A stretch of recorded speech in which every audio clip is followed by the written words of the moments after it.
Hello दोस्तों, नमस्कार। मैं अपने यूट्यूब चैनल में आप सभी का स्वागत करती हूँ। मेरा बेटी विवाह कन्यादान गीत अच्छा लगेगा तो लाइक कीजिएगा, सब्सक्राइब कीजिएगा और कमेंट में बताइएगा कैसा लगा मेरा गीत को पूरा सुनिएगा।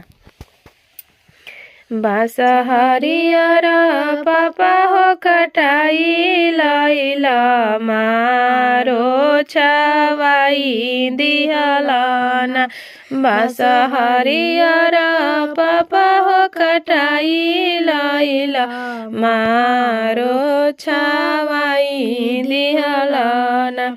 काहे खातिर करी कन्यादान धियावा पराई कैलन।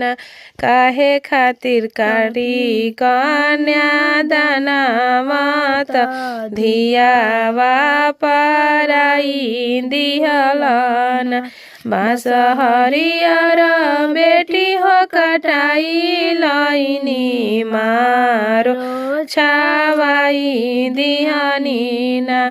बाँस हरियर बेटी हो कटाई लैनी मारो छवाई दिहनीना।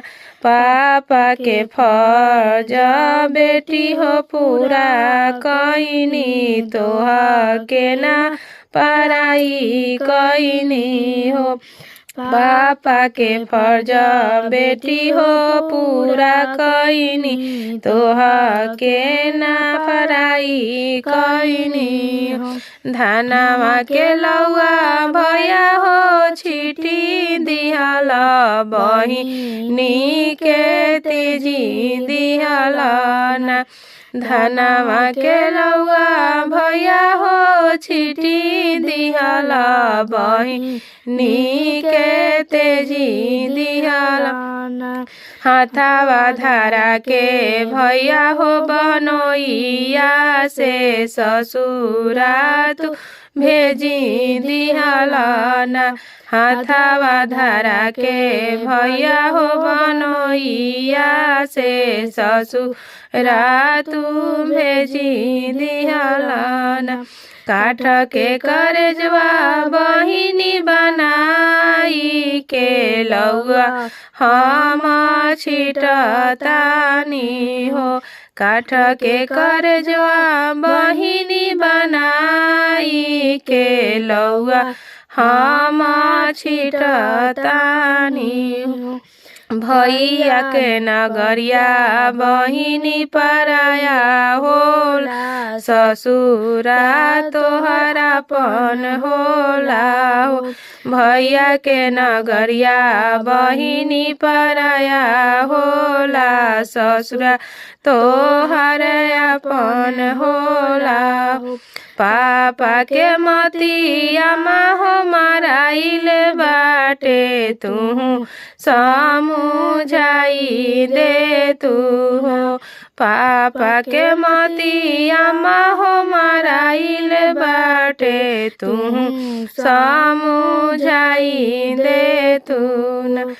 साँचो में धियावा अम्मा हो बोझ रहे यही से बिसराई देलूना। साँचो में धियावा अम्मा हो बोझ रहे यही से बिसराई देहलूना। दुनिया के रीता बेटी हो ये होला सभे त मजबूर होला हो।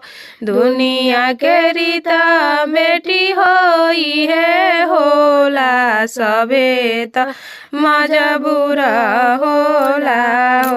पोसल धियावा बेटी हो पराया होली नाही केहू दूर करे हो।